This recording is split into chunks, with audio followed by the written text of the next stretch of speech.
Good evening and welcome to the League of Women Voters Brown County Virtual Candidate Forum for Brown County Council Districts 1 through 4 and Brown County Commissioners District 2.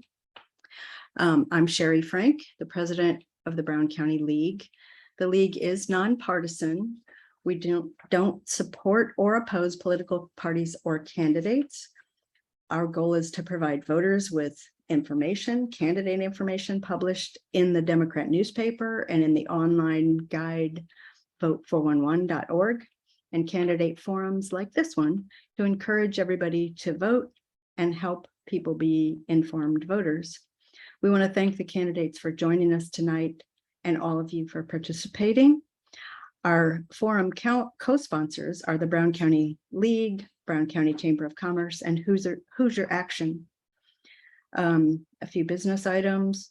Candidates are asked to mute until speaking. Participants are asked to mute and keep their video off. We are recording the forum.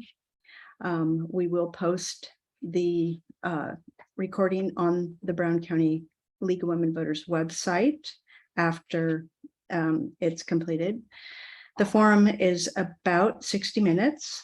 We have a set number of questions planned. If time permits, we'll ask for participant questions, and you'll be asked to put the question in chat. The chat is set to go only to the hosts and co-hosts. I'd like to announce our forum moderator, Madison Miller. Madison spent 10 years working in state government and politics before moving to Brown County to become CEO of our local community foundation. She's a member of the Brown County League of Women Voters, an active Rotarian on the board of the Brown County Chamber of Commerce, and a lead of many projects to benefit Brown County. Thank you, Madison, for moderating this forum. Thanks, Sherry. It's my pleasure to be here wearing the hat of the co-sponsor, the Brown County Chamber of Commerce.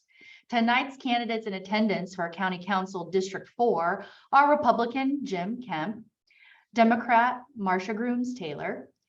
Council candidates not in attendance this evening include Republican Gary Huett, Republican Darren Byrd, and Republican Joel Kirby. For tonight's forum, we have candidates in attendance for County Commissioner District 2, who are Democrat Stephanie Porter Kritzer and Independent Jeff Harden. Commissioner candidates not in attendance this evening include Republican Ron Sanders. It's important to note that all candidates on the ballot for the County Commissioner and County Council races were invited to participate in tonight's forum. And per standing league forum rules, candidates not in attendance are also invited to send a proxy to read a prepared introductory statement.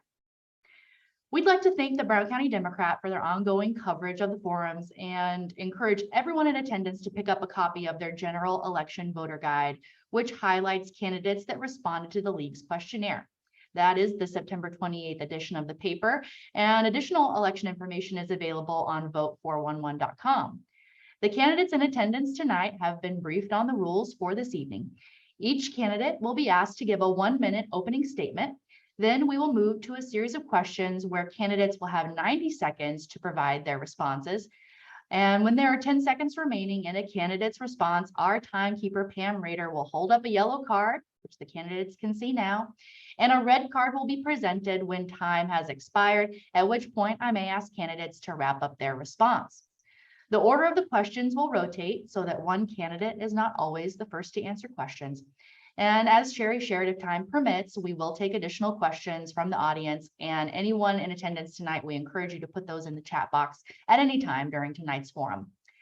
So finally, we will conclude our rounds of questioning with each candidate giving a 1-minute closing statement. So let us begin with opening statements. Mr. Harden, you have 1 minute for an opening statement. Please unmute yourself and begin. Hello, everyone. Thank you for having us here and stuff tonight. My name is Jeff Harden. I'm running the independent ticket for County Commissioner District 2. I am a lifelong Brown County resident. I graduated high school from Brown County. I have a daughter in high school now. I'm the assistant manager of the Brown County IGA. I'm just running for the county commissioner, just in the sense of I really feel like people are unable to have the untrust with public servants, public the government officials. And I think that we just need to basically start kind of over and have a conversations with each other and not against each other, and just try to rebuild the trust in this county, because like I've always said, Brown County is an awesome place to be. Brown County is an awesome place to live. And I just want to continue to work together with everybody in Brown County to make it better and good. Thank you. Thank you. Mr. Kemp, your opening statement, please.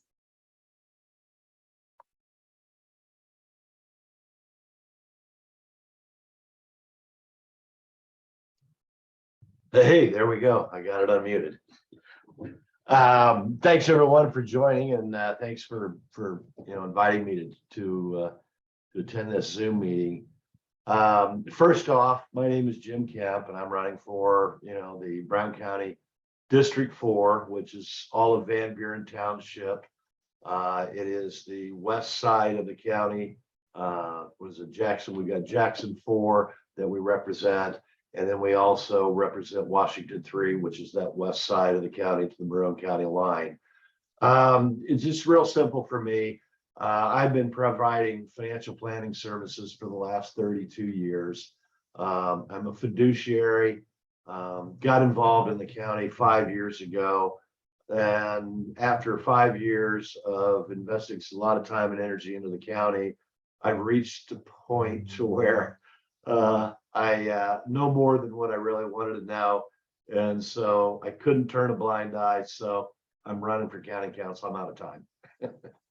Thank you, Mr. Kemp. Ms. Kritzer, your opening statement, please.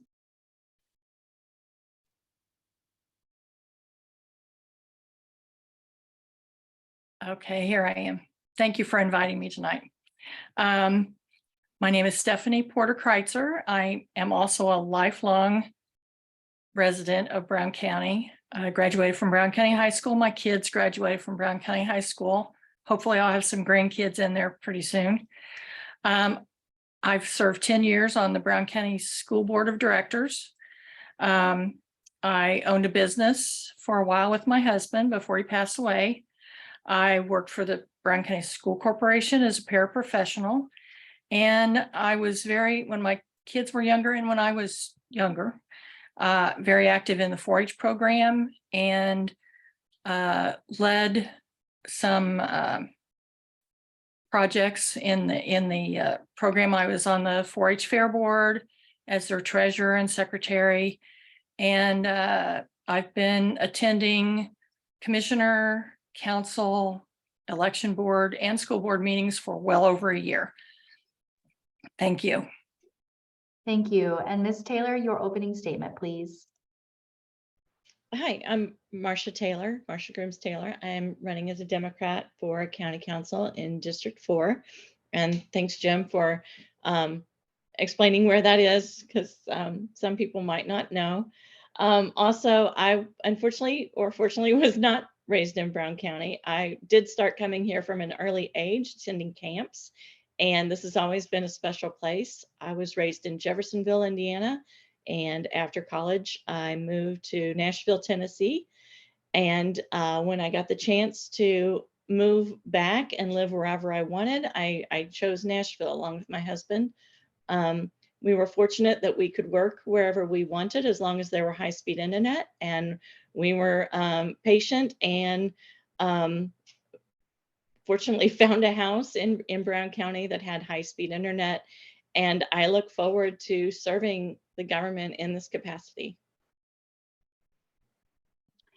And that concludes our opening statements. We'll move on to the questions, and starting with Mr. Kemp. First question, can you describe your priorities for a county capital improvement plan, including how you plan to sustain and improve our community's infrastructure? Please unmute yourself.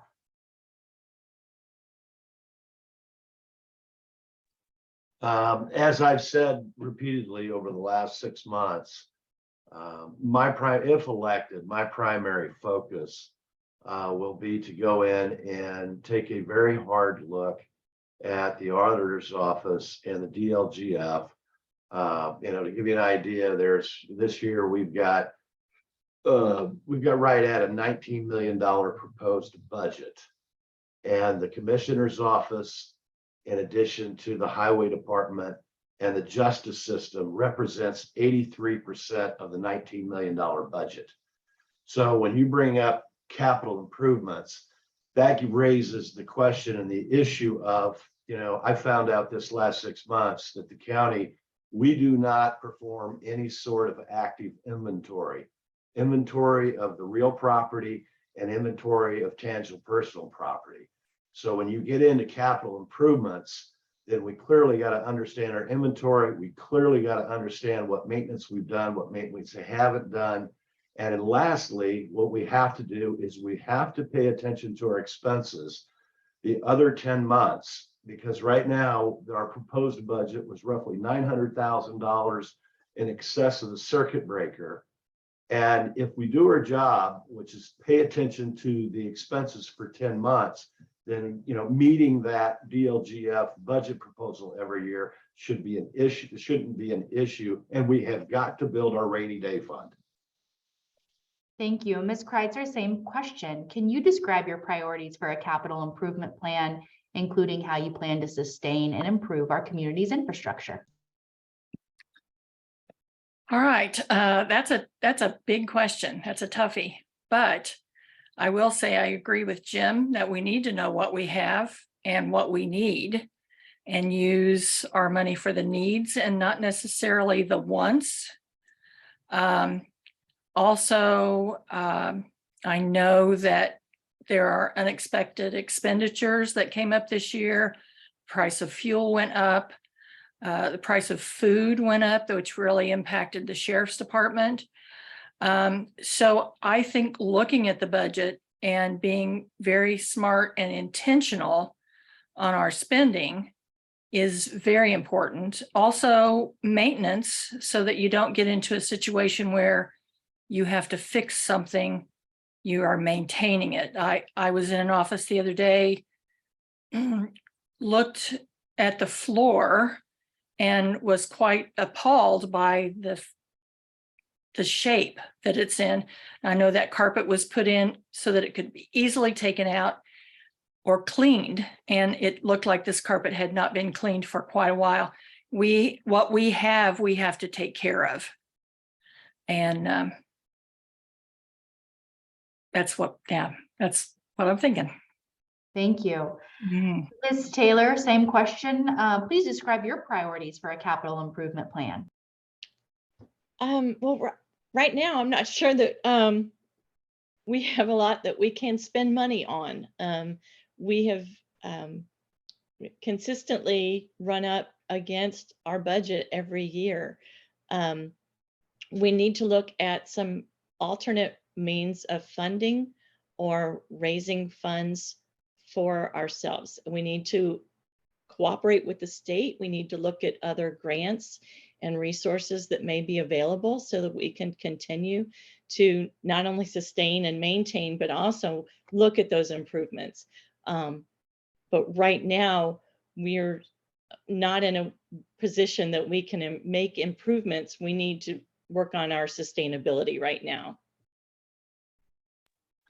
And Mr. Harden, this first question, again, please describe your priorities for a capital improvement plan, including how you plan to sustain and improve our community's infrastructure. Kind of just regurgitating what everybody's kind of said. The one big thing for sure is to kind of have like a checks and balances. We've got to make sure we are spending money on the correct things. On, like Stephanie was saying, it's our wants, not our wants, but our needs.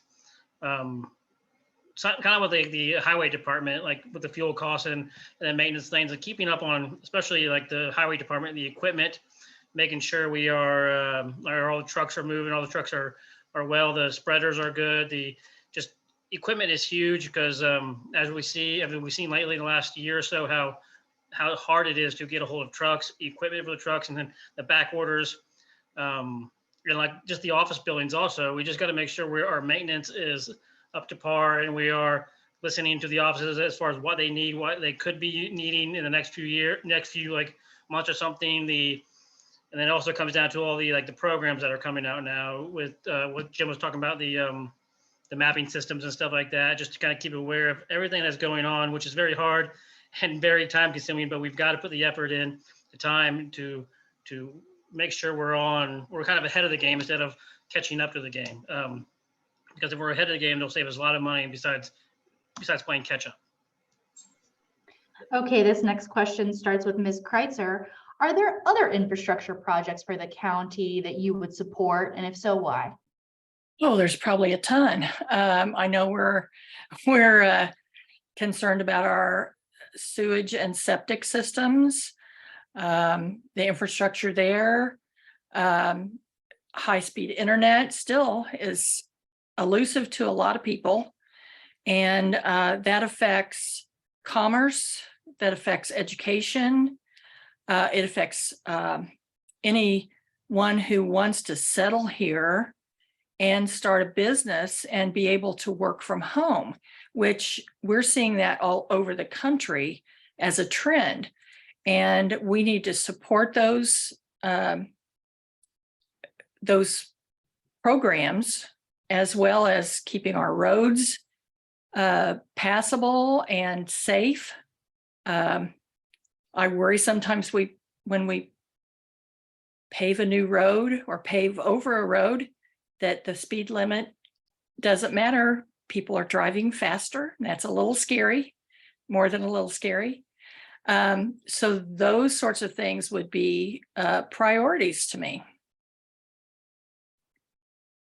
Ms. Taylor, same question. Are there other infrastructure projects that you would support and why? I agree with Stephanie actually on the roads and the high-speed internet. I know that it's what brought me to Brown County and be able to live here. And I think it would be helpful to make sure that all of the children that need to have the ability to have a snow day, or when they can't get to school because of the roads, that they can have school from home. It also enables people who have a work from home lifestyle or ability to have that option with their employer to live here and have their property here versus having to live somewhere else and have Brown County as a second home option. I think having the work from home or the high-speed internet would also allow us to attract a younger and more mobile type of resident, so that we can appeal to younger families that would help our school system. I think that our roads can also be a hindrance, particularly when they're impassable or when they're just in such a state of disrepair that people don't want to travel on them and would rather stay home or find alternative routes that may take longer to get to their job or to get to their school or to get to their where they need to go. It's very frustrating sometimes when you find the road that you've been traveling on is no longer passable because it's just fallen into a state of disrepair. Mr. Harden, same question. Other infrastructure projects you would support? For sure. Look, one thing for sure is the water. Just recently, like 2 days ago, we had a huge water main break. So that's something we definitely need to invest in. I also think the roads, the internet, and a big thing for me too is kind of the emergency services. I think those all kind of come together as far as infrastructure and to grow our community or keep it more sustainable, because companies and stuff do not want to probably come into our county to help grow our county, to bring in the younger base if we do not have emergency services, good roads, good internet, good water. So when they come in here, they have a company where they can build on with those things they can find over in Bloomington or Columbus or cities or stuff. But for sure, again, with the roads is again, checks and balances as far as making sure we have the equipment, the manpower, the everything that we can to do this, and same stuff with the water too. I know it's difficult to find workers to do some of those tough jobs and very difficult jobs. I applaud the water people out there working on that busted main. You find those great people, but it's the infrastructures are what's going to build or kill our county. And we definitely need to just take a look at all four of those things: the water, the roads, the internet, and the emergency services for sure. And Mr. Kemp, we'll let you finish up this particular question. What other infrastructure projects are on your agenda? Well, I'm gonna just say this right up front. On September the 2nd of 2021, the county took out a $3 million general obligation note. And we took out that $3 million note because we didn't have any cash and we needed the money to be able to pay expenses that we didn't have the money for because we don't have any money in the rainy day fund. Like I said earlier, we're $900,000 over budget.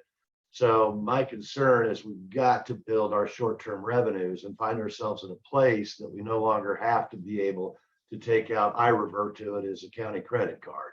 You know, we've got a $10 million line of credit that we can borrow, but we do not need to dig ourselves in a hole. And I do not agree with that at all. We have to live within our means.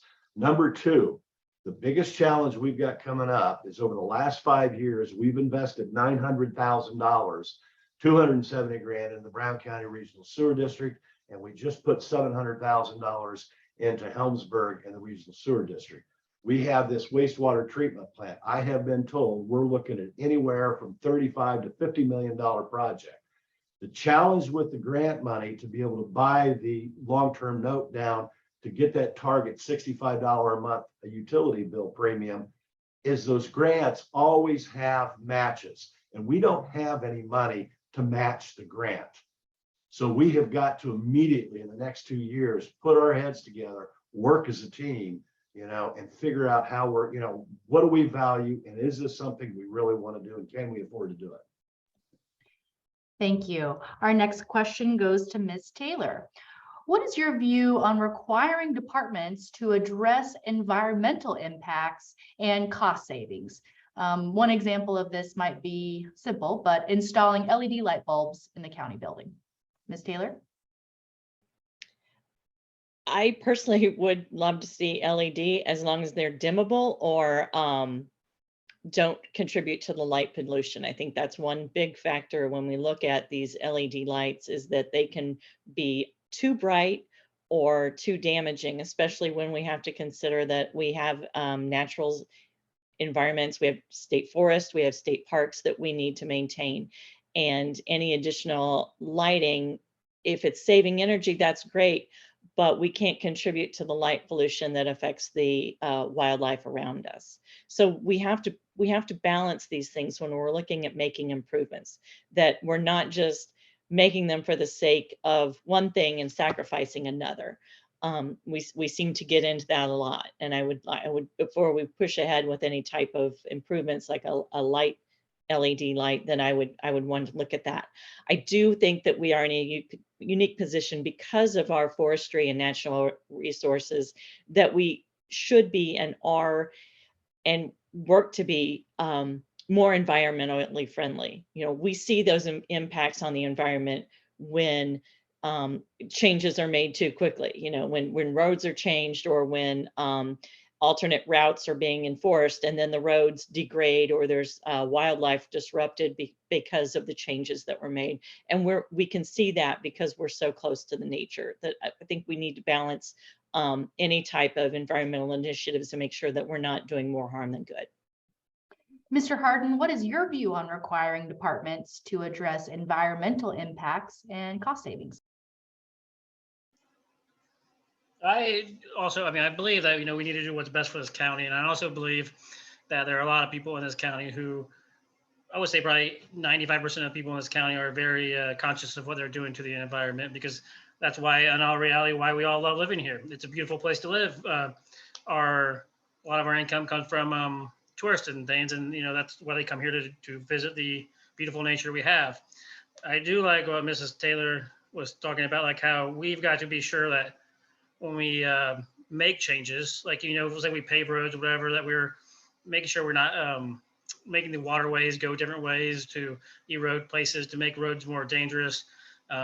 Or what was like 6-7 years ago, 5 maybe years ago, when they clear cut the side of the 135 North, we've got to pay attention to what we're doing.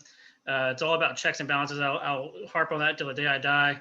We got to help hold people accountable for what they're doing, make sure we all understand what is going on, and that it's not, in the end, it's not going to be more harm than it will be good, because if you're trying to make something good and you harm things more, then it's pointless.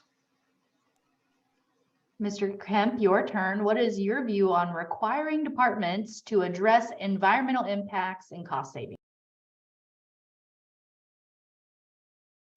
Please unmute yourself. That mute thing's really causing me problems. From 2017 to 2019 when I was involved with the RDC. I spent approximately 18 months working with the community of Helmsburg. And the community of Helmsburg had environmental issues that they were wanting to address. And the very first thing I did when I was asked to go in and help facilitate those meetings is we went through a process, and it took us a couple of months, but we went through a process of a values clarification. And so that the county and the community, and there was probably 35 people in the room. And what we did is we identified the top 5 values. And through that process, what that led to is that led to the community, the Helmsburg Community Development Corporation, which is a 501c3. Now, the reason I'm bringing that up is this environmental issue is an extremely important issue. After all, we live in the Hoosier National Forest and the Yellowwood Forest, you know, and we're very fortunate to live where we live. Of all the places to live in Brown County, it doesn't get any better. In Indiana, it doesn't get any better in Brown County. An issue, what I'd love to see us do as a community is really identify what do the people in Brown County value about living in Brown County? Because if we can establish our top 5 values as a county, and if the environment is a top value, then we can proceed to implementing systems, policy, processes, and procedures, not only for the department heads, but for the future commissioners and council members to follow. Thank you. Ms. Kritzer, same question. What's your view on requiring departments to address environmental impacts and cost savings? Okay, so I just want to touch back on what Jim said with the matching funds. It is very easy to get in trouble with matching funds because you think you're getting $2 for every dollar you spend, and you can overextend yourself. And I think there's maybe a chance we've done that in the past. So taking a look at that is very important. The environment, I'm not sure how I feel about the department heads being the one. I'm not sure which departments we're actually talking about. I think we can take a good lesson from the library in that they're using solar power, installing the solar panels, getting a grant for that. I think that's very important. I also think I'm going to go back to the maintenance. Do you have your furnace cleaned every year? Do you check to see what your utility bill? Are there things that need to be updated or tweaked to make them more efficient and save energy in that manner? Somebody yesterday said the price of gas is going up again. My response to that was plan better. Plan your trip. Plan when you're going. Instead of complaining about the price, let's plan ahead on what we're going to need. Thanks, Thank you. Our next question goes to Mr. Harden first. Do you agree with the currently proposed allocation of the county's American Rescue Plan Act dollars? And what additional actions, if any, can or should Brown County make with regard to these pandemic relief dollars? I really wasn't too pleased with some of the like bonuses and stuff. But I'm not making those decisions. I just believe that with the fundings and with the money, that we need to be really smart. We need to either, like, if we're missing people, and we just need to be very smart with the way we do our money. When we get funds, we got to make sure we line everything up, we check all the balances, and make sure we're not just blowing it just because, hey, that's the good thing to do. I think there's a lot of free spending that needs to be in check. Okay, Mr. Kemp, that question goes to you next. Do you agree with the currently proposed allocation of the county's American Rescue Plan Act dollars? And what additional actions, if any, can or should the county make with regard to the pandemic? First and foremost, I mean, I guess the last 6 months, I have spent energy going to the Indiana State Board of Accounts county council meeting over in Bloomington. I spent a week up in the Association of Indiana Counties, and I spent this last 6 months really trying to understand the 14 statutory funds and then the 250 statutory funds that fall underneath that, and understanding, you know, the over 500 accounts that the auditor deals with, to get my head wrapped around, you know, what are we spending our money? It's required me to create 2 separate reports. I'm somewhat familiar with some of the allocation of the ARPA funds. However, I'm not familiar enough to really comment on that because I don't really have any data of specifically how we spent it. I do know that there was a portion of it that was spent towards giving with compensation for the county employees. I'm going to withhold any sort of judgment because you know what? That's looking in the rearview mirror. I'm not concerned about the past. I'm concerned about looking out the rear view, the front windshield, and making sure what questions we ask and decisions we make for the future on our alignment with the people who live in Brown County and what they value about living in the county. Ms. Kritzer, the same question goes to you. Do you agree with the currently proposed allocation of the county's American Rescue Plan Act dollars?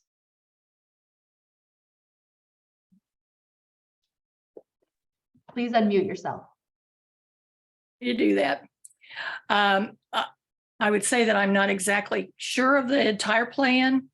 I do know that I sat in on meetings and that they did, some of the funding went for to support some programs that kind of,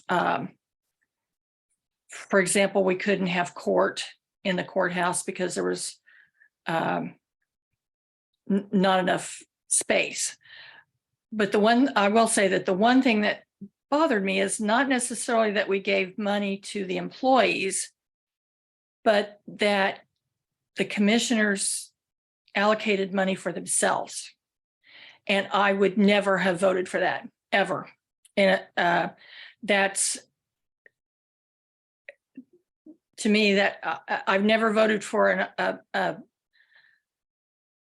raise as I've served on the school board. I've fought it in many times, and I found that offensive, actually.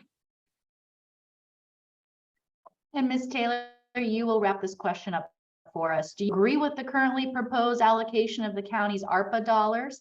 And what additional actions, if any, can or should Brown County make with regard to the pandemic relief dollars?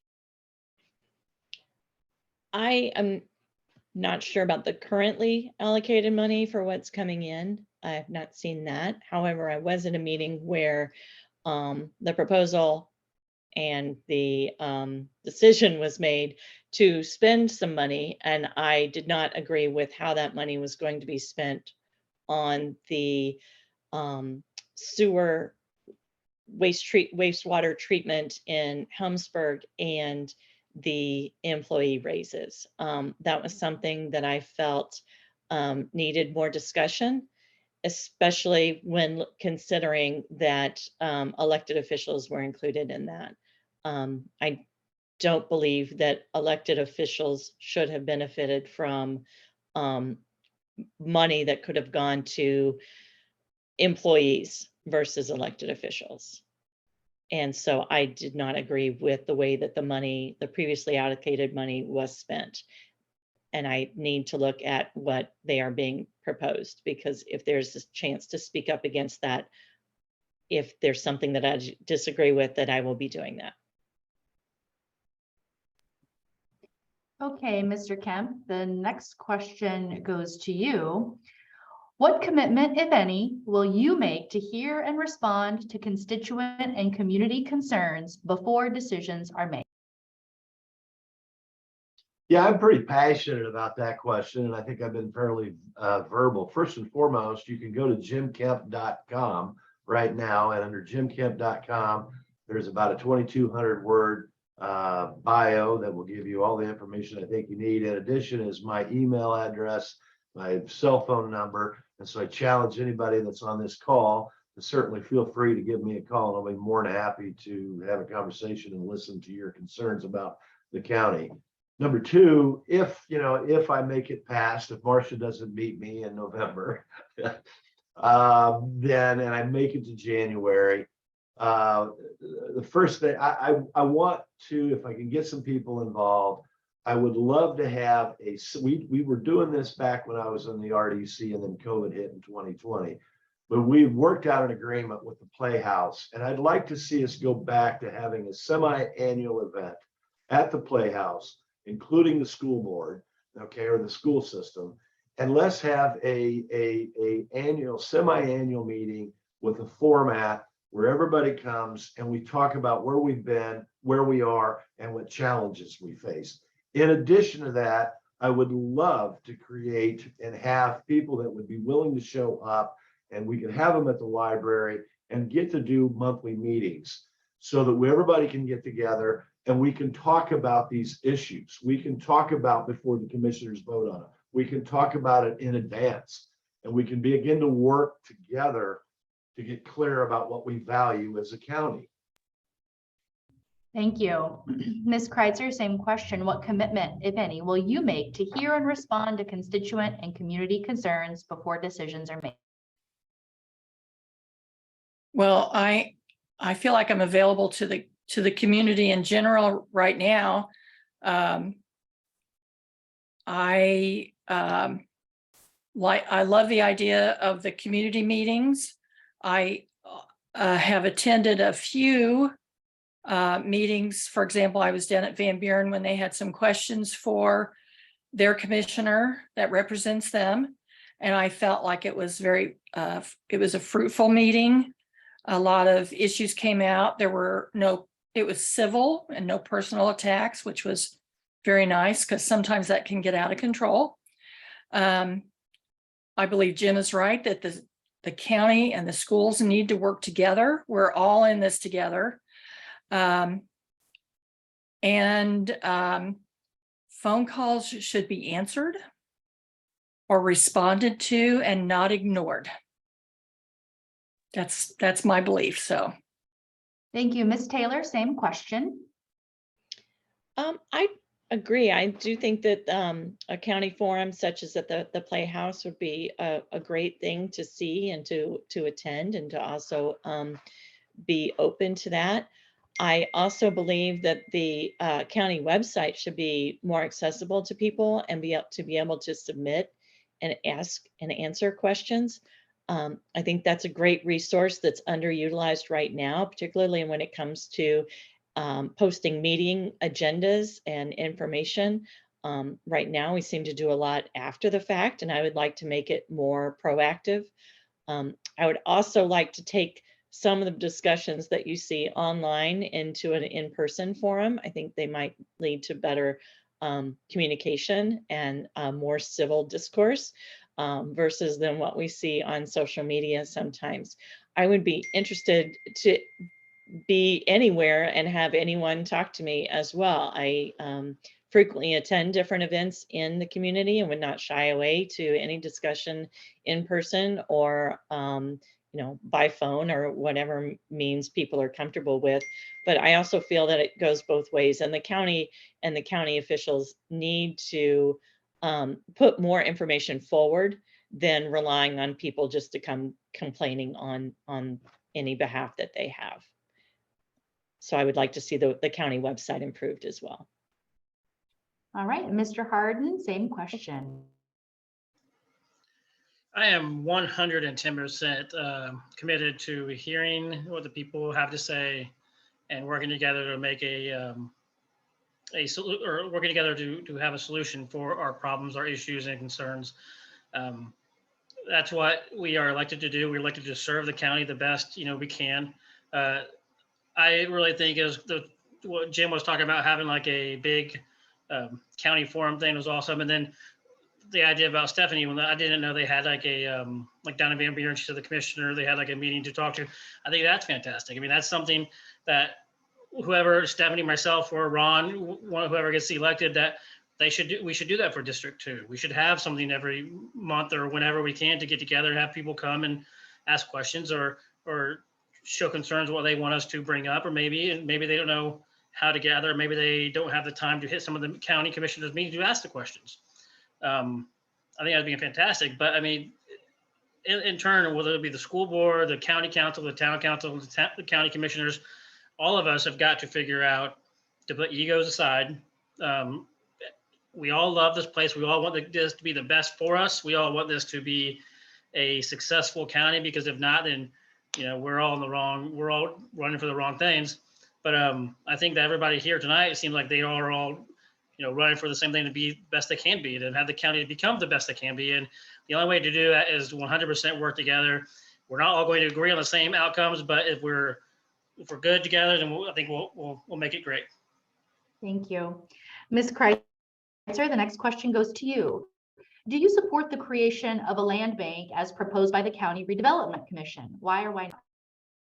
Well, I'm with Jim. He and I sat on the redevelopment commission a couple of years ago before we were all shut down. In theory, I think it would be nice to have someone that could, or a group that could go around and sort of say, your neighbor's yard is a mess and it doesn't pass inspection. No one's living there. Let's take action to tear it down and reclaim that property and use it for the benefit of the county, for young homeowners or green space or whatever. But you're going to step on some toes and probably some civil rights, and that commission's just not working. And so right now the land bank is not working either. I don't think they've been able to make any progress I don't even know how many years they've been in. Jim could tell us that, but I'm not sure how much progress is being made on that. So I think it needs some work. Ms. Taylor, same question to you. Do you support the creation of a land bank as currently proposed by the RDC? Why or why not? I like the idea of a land bank. I like the intent and the purpose for which it's created. Again, with Stephanie, I wonder how it will be utilized and to what ends. I would love to explore an opportunity like Cook has done in Owen County and in Spencer, where they are providing housing opportunities for their employees. I think that would be a great opportunity for Brown County to find a partnership like that. It does seem like we have different land of spaces available. I'm thinking right off the top of my head of the old ski world on 46. I don't know who owns that property, but it sure would be nice to put some homes there, or maybe a factory or some, I'm maybe not a factory, but I would love to see some sort of development that would attract young homeowners to live here and want to live here. I think that we have a great resource and a great community, and I would love to be able to share it with more people in a controlled way. I wouldn't want to see widespread growth, but I think we do have some areas where we could have some affordable housing opportunities. Thank you. Mr. Harden, same question. Do you support the creation of a land bank as proposed by the county RDC? Why or why not? I honestly do not know all the powers that a land bank has, or what capabilities they're able to do. I do agree in the sense of trying to figure out if you have properties that are kind of being overgrown, properties that are way behind taxes because maybe a death of someone who passed away and the family doesn't live in this, live anywhere close, and they just don't really care. But it would be very difficult to take land away from people or land away from someone who has it or was trying to do things. I would love to see some of the land being revitalized, the growth, of course, new life into some of the buildings. There are some houses around. Sometimes you look when you're driving and you see like some of the houses are kind of just falling apart because someone either passed away or they moved away, and the family's just kind of, out of sight, out of mind. But again, I said I don't know all the powers, and I don't want to, the county or something to be jump into some kind of legal battle of something because we kind of did something that the land bank people weren't like kind of allowed to do, and that could be very costly. And then we all know that we make money on taxes and tax, that's how our county grows and stuff. And if the land's not producing taxes wise, or if it's behind on taxes and just becoming a big hindrance, then that's maybe when we should figure out how to step in to revitalize that land, to get the tax, tax rate up on that land, to make sure that we are getting the money that we need to help, sustain our government in our county. Thank you. Mr. Kemp, same question. In order for me to really drill down and answer that question, it would take me probably the next 45 minutes. The land bank concept, I was involved. Matter of fact, I was initially responsible for the focusing on our county ordinances to deal with squalor, blight, and salvage yards because of my experience in Helmsburg, because the reason my experience in Helmsburg evolved was due to the fact that we had a blighted piece of property that they were extremely upset over. Now, the Helmsburg wanted the RDC to go in and buy the property for $40,000. And so in order for me to go in and buy that property for $40,000, it was going to cost $22,000 to $25,000 to do the demo on it. And so instead, what I decided to do was to have, and I had several meetings with the owner of that property. And then I also got a group of probably 10 people together, and we met there and toured the property. Shortly thereafter, the owner of the property decided the best thing he needed to do was to clean up the property, and he ended up selling it to Habitat for Humanity. And today there's a brand new, beautiful little home right there on that place. I am 100% absolutely against the land bank. The land bank concept is fine if you're in Lake County, Indiana, and you've got a 30-block area and you've got 1,000 homes that you need to demolish so that you can rebuild the area. It does not fit in Brown County at all. Our next question goes to you, Ms. Taylor, and it's somewhat of a companion question to the one we just asked. Are there market forces that you think the county can address to improve home ownership opportunities for a variety of income levels?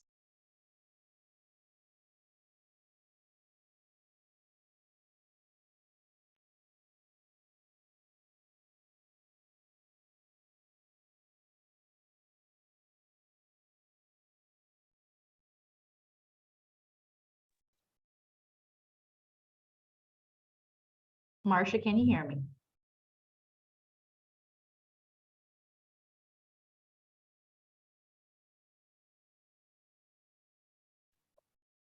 We can come back to you while you address the sound issue. Can anyone hear Marcia, or am I the only one that can't? Okay, well, we'll come back to you on this question. We'll skip to Mr. Harden. Mr. Harden, are there market forces that you think the county can address to improve home ownership opportunities for a variety of income levels?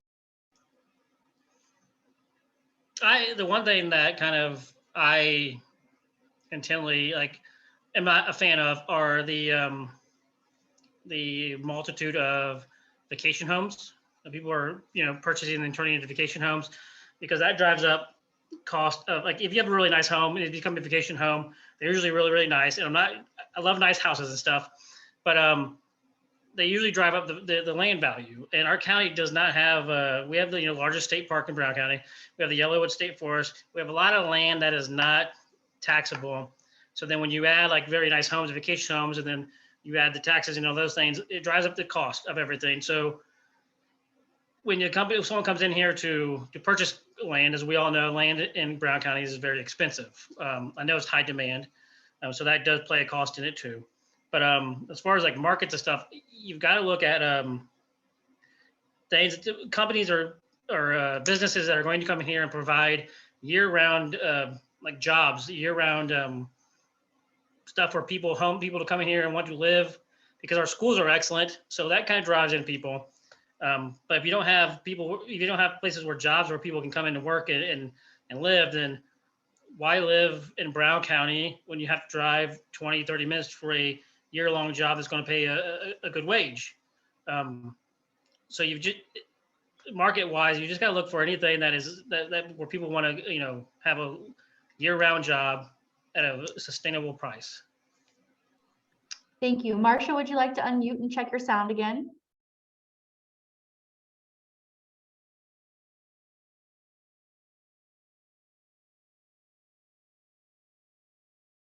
I'm sorry, it's still not working. Sherry or Lori, can someone try to get with Marcia on that while we move forward with Mr. Kemp? Mr. Kemp, are there market forces that you think the county can address to improve homeownership opportunities for a variety of income levels? Yeah, this is an extremely important issue. I mean, back from 2017 through 2019, I had a number of conversations with Laura Hammock. We've got a declining school enrollment that, that everyone I think in the county is aware of. We're faced with a referendum currently. And, the challenge with that is that we've got, as a county, we've got 15,000 community members. We've got 8,400 homes. Now, we've only got 319 square miles. And of those 319 square miles, you've got to divide that in half, because we all know that the federal state government own half of the real estate. Well, if you take 159 square miles and you divide that 8,400 homes in that number, you come up with approximately 53 homes per square mile. And that doesn't sound too bad as a population density, except for the fact that a square mile is 640 acres. And we all know our acreage in Brown County is ridge trails, ravines, and flood zones. So the challenge that we have, and this is one of the issues, I've already started some conversations, is we need to take a hard look at what the purpose of the RDC is, the Brown County Redevelopment Commission, a very hard look. And we all need to put our heads together, and we all need to drill down and study the demography of the county, because here's the issue, and let me finish. Here's the issue, is that we had a slide that read that half the homes in Brown County were built pre-1950, or excuse me, pre-1980. The other 50% then have been built post-1980. That's 4,200 homes over the last 42 years. And I checked with the APC and did the research. The last 22 years, we have issued 70 residential building permits over the last 22 years. We're adding homes, but we've got to look at managing the growth, but we've got to address this issue. Thank you, Mr. Kemp. All right, and same question to you, Ms. Kritzer. Market forces that you think the county can address to improve home ownership opportunities. Please unmute yourself. Many years ago, when my husband and I bought our first home in Brown County, we lived there a few years, and the property next to us became available. And it was a vacant lot with basically 2 junk trailers on it and a barn. We paid as much for that as we did the home and the acreage that the home that we bought. Someone told us at that time, the most expensive piece of property you'll ever purchase is the one next door. So the property to me next door is valuable, and that to me brings the market up.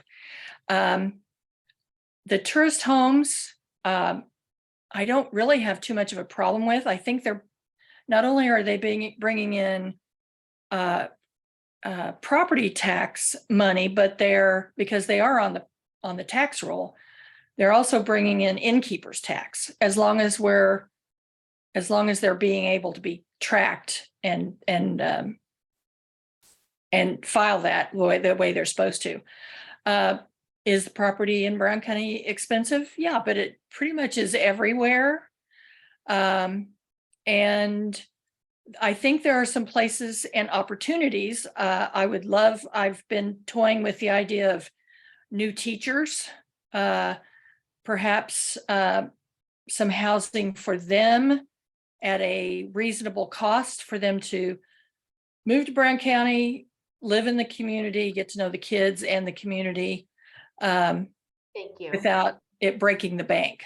I think there's a way to sustain that. I think we could do that. Thank you.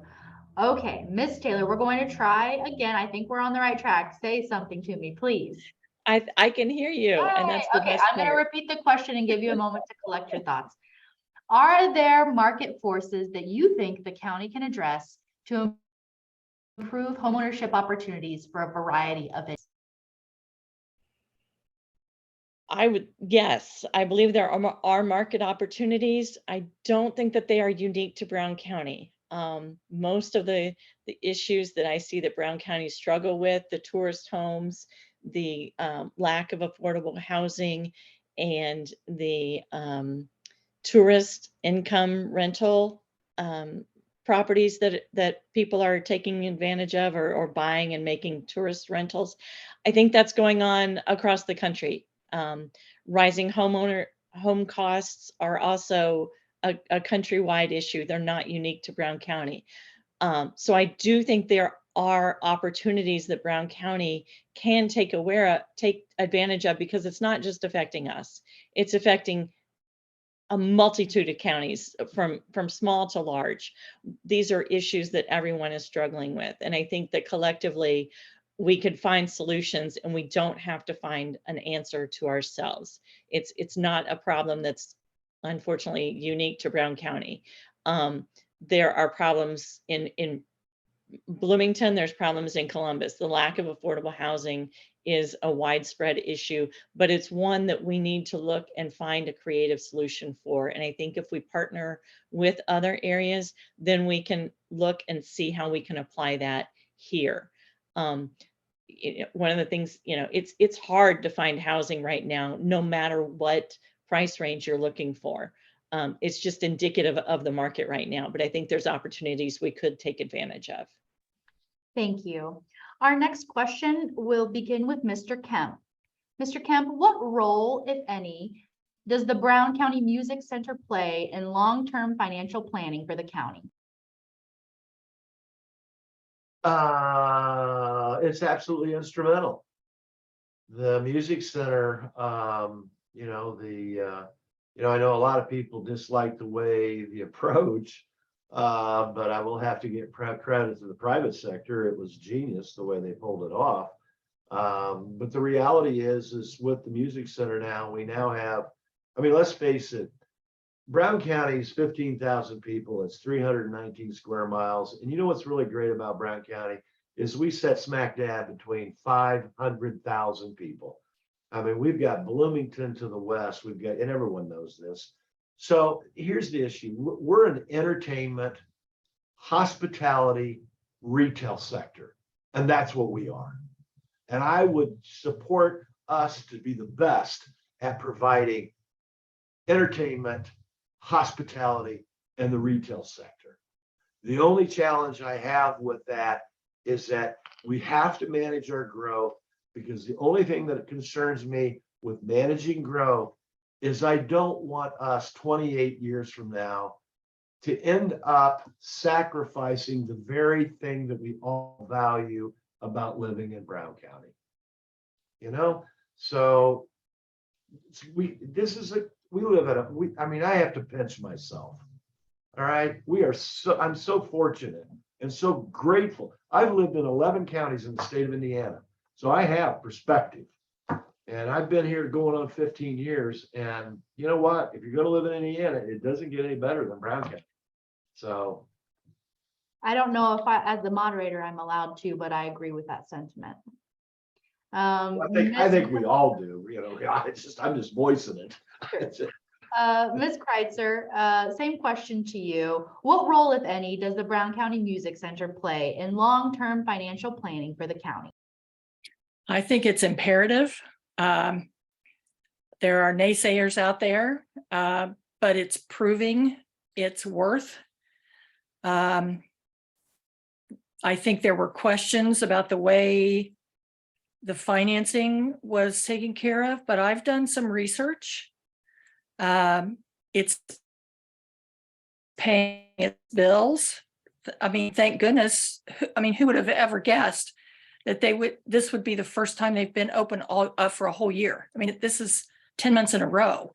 I mean, what business could possibly handle the first, after being open 6 months and then you shut down and be able to pick up and keep going? So kudos to the management and the insight to that.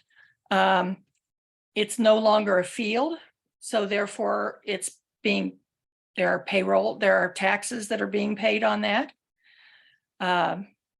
If you want to sell it and make it a field again, then that's on that's just going to cost the taxpayers. That's crazy.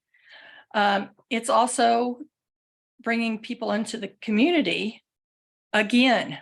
And we're seeing the value in that we're seeing hotels being able to improve their facilities. There are restaurants opening and reopening that really didn't have much of a hope of being able to sustain. So Thank you. Ms. Taylor, same question. What role, if any, does the Brown County Music Center play in long-term financial planning for the county?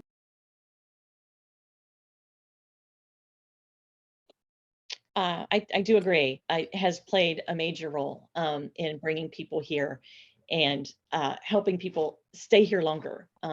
People might come for a weekend now, or a night. Now they'll come for 2 nights. Maybe they'll see 1 show. Maybe they'll see 2 shows.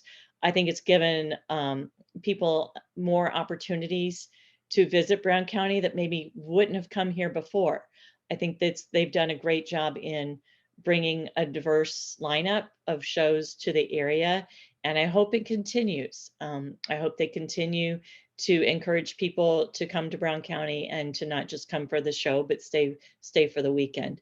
And on a personal note, I know that it's greatly cut down the number of times I go to Indianapolis to see shows, because I'm not going to go if there's an opportunity to see something here. So I know that my mileage on 65 and 135 has greatly decreased because I don't go to Indianapolis anymore. I know that there's going to be a good show coming here, and it's not just the music center. I think people are also going and seeing events at the Playhouse, or they become aware of different entertainment at Brown County Inn or other opportunities that are in the area, and they see, oh, there's the Bill Monroe Music Center. I can go there for a music festival or another event. So I think it's doing its job, and that it's bringing people here and it's keeping people here.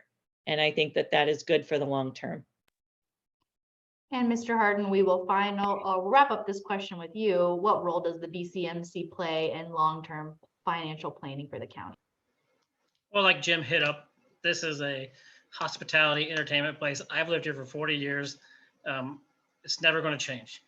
We may have all these great ideas, but the base of this county, what we are here for, is never going to change. Again, the Bill Monroe Music Festival, the Little Natural Opry. I don't remember all that much. I remember some shows, but those things were all packed with people. And like Stephanie hit on too, you open 6 months and then COVID comes and you get crushed. And then people see the big bills that they're unable to kind of pay at the moment because they don't have any shows, and it's not their fault. But then they open the doors and bam, oh my goodness. I mean, they are bringing in big names left and right. They're signing things. The people who are in charge of the Brown County Music Center are doing a very good job as far as getting different genres of people in here, different genres of music. So it's not just hitting like one type of people. It's hitting everybody. So it's bringing more people in here. They're come in as like, hey, where's Brown County Music Center? And then we can go see, Ricky Skaggs, all these people like me working at the IGA. Ricky Skaggs came in here, so I'm a bluegrass guy, so I got to sit and talk to Ricky Skaggs for a while. So it's kind of fun. So you see people, you see names, people. I mean, some of my friends have seen, country stars over at the Brown County YMCA. So you bring all these people in different walks of life. They see Brown County. They're like, oh my gosh, I came here for a show. Maybe next year we come here for a vacation and just, they have a park. They have, some great biking trails in the park. So it's a fantastic thing for this county if the people continually who are in charge continually do what they're doing and just setting up good shows and good management. Okay, I'm just going to take a moment to remind everyone in the audience tonight that they could submit their questions through the chat. We have a couple of questions left for the candidates, and I'm going to try to recoup from our technical difficulty and allow Ms. Taylor to answer this next question first. Ms. Taylor, what is your strategy to attract qualified candidates for various board and committee appointments? I would hope that there is an effort made to diversify and to encourage younger people to sign up and participate. Perhaps we need to either go to the high schools or some of the maybe the Playhouse, or I would try to appeal to people who don't feel like that their voice is being heard. People that, because maybe they're not in a particular party or live in a particular area, I would still encourage them to apply. And maybe we need to do some pre-education or further outreach explaining what these board positions are and how people can feel like that they can contribute rather than being excluded from these opportunities. I think it's a great opportunity for people to get involved and have their voice heard and to make their passions felt. That there are places where people can have a voice and have a say in these different capacities, but I think also that the people that review these applications need to be open to accepting outsiders and not just their friends and family. Mr. Harden, same question to you. What is your strategy? My strategy is, again, you need to make like all the boards and the assignments, you need to make all that information, out there. But the problem is, like, you could have a very qualified person who, maybe wants to, but then they don't want to because of the negativity that's kind of surrounded by some of those boards, some of the community feedback. So what you do is, if we all start, as far as community leaders, as far as elected officials, if we start bringing the respect to the conversation back with the people we serve, then I think the negativity will be brought down. We'll understand each other. We'll talk to each other. We'll have more of a concept of back and forth talking instead of just bickering back and forth. And then that will allow, I think, more people to be like, hey, if I come, I can come help, and I'm not going to get, slandered, or I'm not going to get, ridiculed by everything. I'm not saying it happens all the time. I'm not saying it happens any, but some people may be afraid to put their name out. That's why I tip my hat to everybody, the other 30 candidates and everybody else who put their names out there for elected official positions, because it can be very, you have to kind of have thick skin. You got to have those bullets come and bounce off of you, because it's tough. You can make decisions people aren't going to want to do. But in the end, also, if you have people who want to do these boards, and maybe they are passionate, let's say, about, the sewer things, and they're very passionate about it, they may not think they're smart enough. Like, honestly, am I the smartest of a candidate for this position, the county commissioner? I have no clue. Stephanie has a lot more board experience, but if we are able to give the education out there for people who apply, then I think it'll help a lot more too, so we can inform our people who we elect. Thank you. Mr. Kemp, what is your strategy? Well, one of the very first things I'm going to do is, you and I are going to go to lunch, and you and I are going to discuss this, because it's fairly important that the foundation plays a role. It's important that the town of Nashville plays a role. It's important that the school corporation plays a role, and it's important that the county council and the commissioner's office play a role. We all have a role and responsibility for recruitment, and that recruitment should be ongoing, never ending. And what we lack is we lack any sort of marketing. So for example, we have currently right now 14 boards, and there are 88 people that are appointed to those boards by the commissioners and the council. Do we have those boards on the website, on the government website? I've looked, and so far I've not found it. Is there a place that we could go, that the public can go and see that what are these boards? What are the functions? What criteria do we use? Are we looking for when we're looking to recruit people? I don't think we have that documented.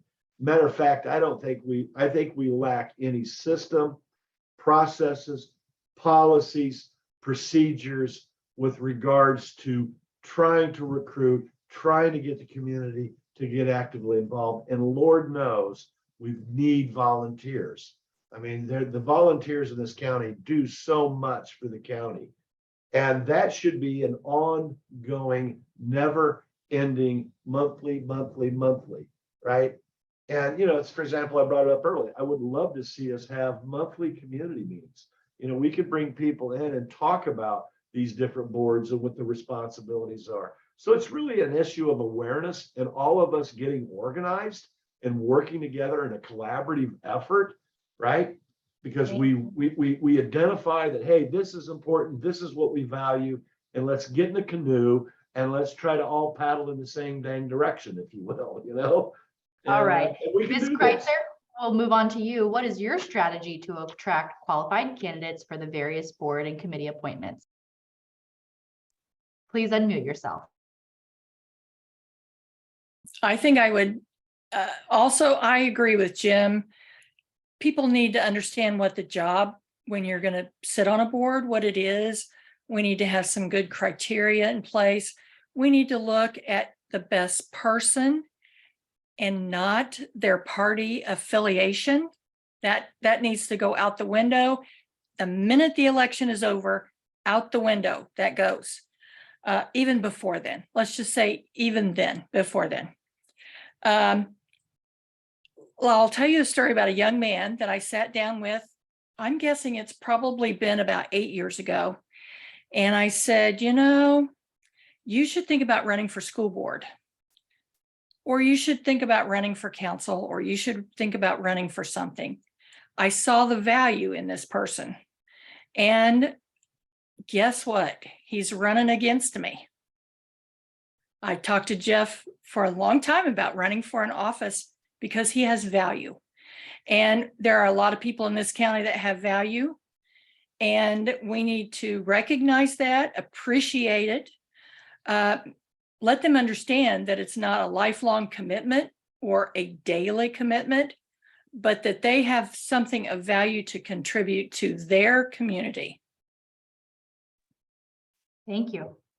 All right, the next question will go back to Mr. Harden. Mr. Harden, what is your vision for Brown County's future? In 10 years' time, what would you like to see happening in Brown County? Wow, my daughter will be 26. I'll be 50. So in 10 years' time, I would love for our schools to be, you know, flourishing in all aspects. I would love for, you know, again, our hospitality and, you know, or the music center and all the other businesses in town. I just want to see them all thriving. I don't want to see closed doors. I don't want to see, you know, people not living here. I want to figure out how to keep it moving. It's kind of funny though too, because we always talk about the county dying, the county not sustaining itself, but somehow we figured out a way. And it's the people that figure out a way. And I don't want that to change. I don't want, like, if I'm broken down on the side of the road, I don't want people not to know me. I don't want people not to know, hey, you know, that's Jeff, or hey, that's Stephanie, or hey, that's Jim, or Mrs. Taylor. So I don't want that to go away. And we just continually need to work together and put our heads together, like we've all been saying. Right now, these other three candidates on here, I think we all kind of think alike, and we all just want the best. We all want to grow together. We all want to we love this county, and we want to keep it. I want to keep it the way it is, but I also want to keep it growing and sustaining for everybody to enjoy. My children, my grandchildren, just to continually enjoy this county.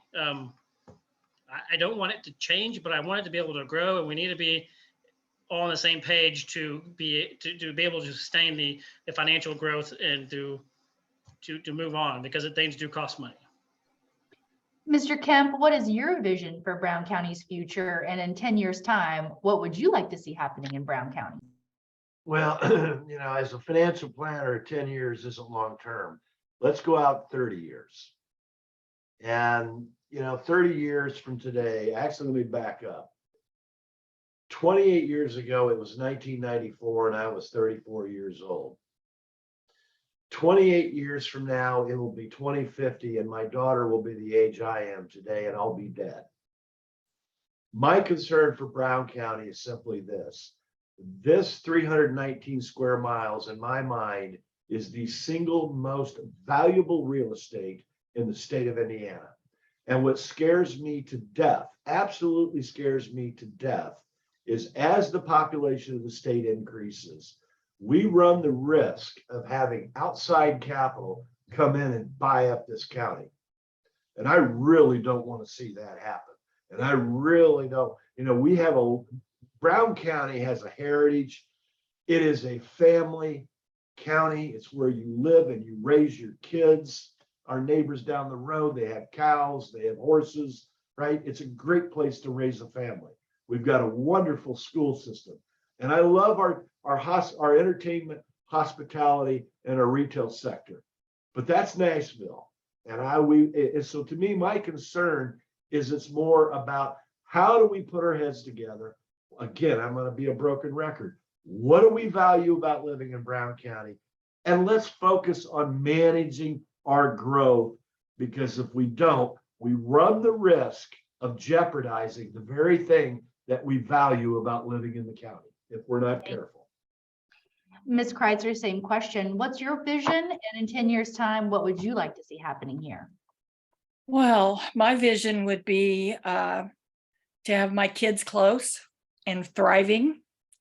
I'm not sure if that's going to work with the careers that they've chosen, or if they want to live here or not.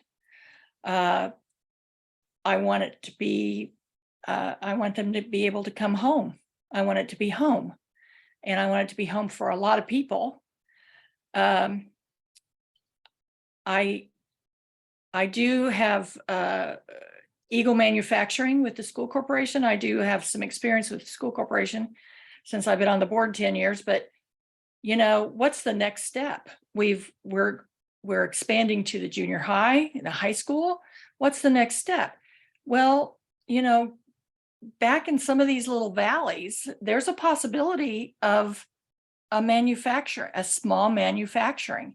And who's to say that some of our kids that are graduating and getting a little experience at some of factories around why can't they say, I could do that in Brown County. I can have my own business in Brown County. It can be tucked away. The tourists might not see it, but it would be a thriving business for the community. I would love for it to be a place where my friends want to come and visit. I just want it to be home. That's what I want it to be, is home. Thank you. And Ms. Taylor, your answer to this question, your vision for Brown County's future and in 10 years' time. In 10 years' time, I would.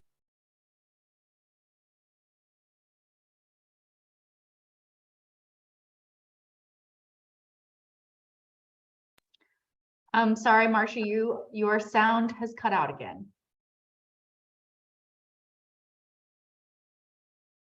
This is that high-speed internet we're having problems with.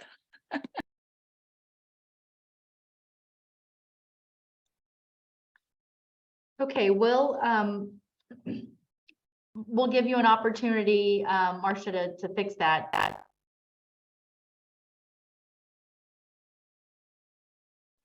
I'm sorry. I'm looking at the chat to see if we have questions from the audience, and none have been submitted.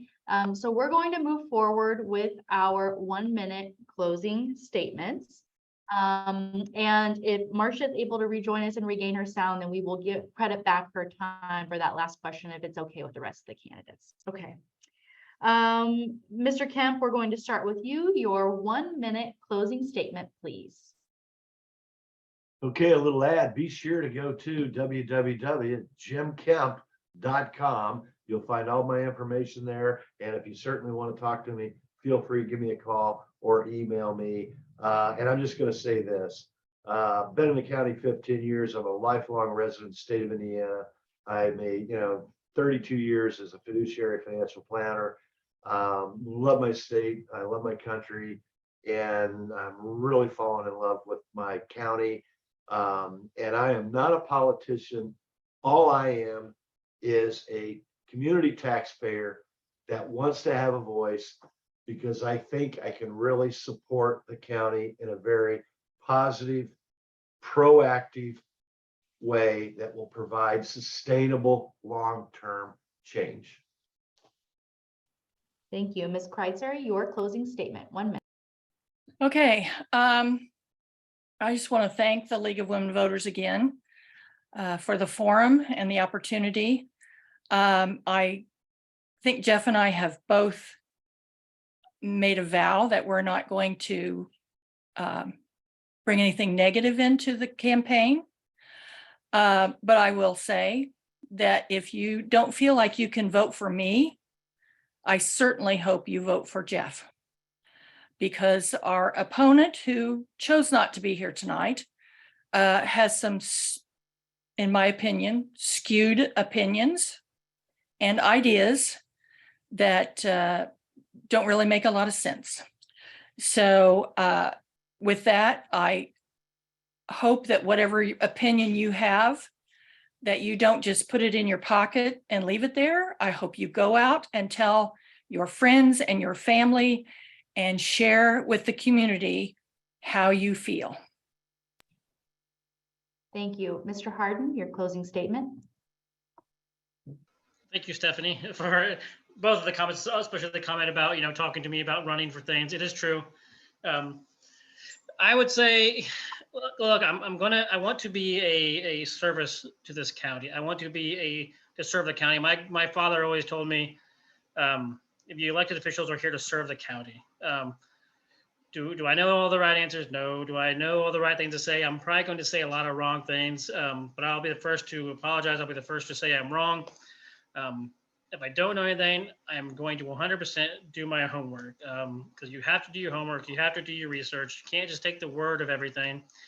And I also just don't want to make rash decisions. I want to be able to talk. I don't want to if there's a major issue that comes up and I just hear about it that night walking into something, unless it's a very big emergency, I don't want to make a decision on it.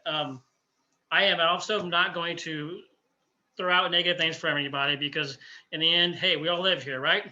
We all may have to work with each other, and that's what's great. But county, you have a hard decision between the 4 people that have been here tonight. I feel sorry for you guys having to pick one of us or whatever to support, to lead you, and good luck, everybody. Thank you so much. Thanks, Jeff. Thank you. And I apologize for any technical difficulties that Miss Marcia Grooms Taylor is having tonight. If there's any way we can accommodate an answer to that final question or that closing statement, we will try to find a way to do that. But at this time, this concludes tonight's candidate forum. So on behalf of the Brown County League of Women Voters and our co-sponsors, the Brown County Chamber of Commerce and Hoosier Action, I'd like to thank each of tonight's participants for being here with us, for letting us get to know them and their positions on important community issues. And we encourage each of you to commit to voting this election, because your vote is your voice. So be prepared and know the important deadlines.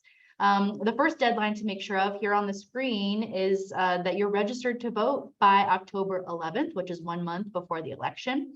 Of course, the League of Women Voters of Brown County sends out all types of important information on voting. And you can also check the voter guide in the Brown County Democrat newspaper, as we've said, vote411.org and LWVBrownCounty.org website. So please check to make sure you're registered to vote, and we will see you at the polls this November.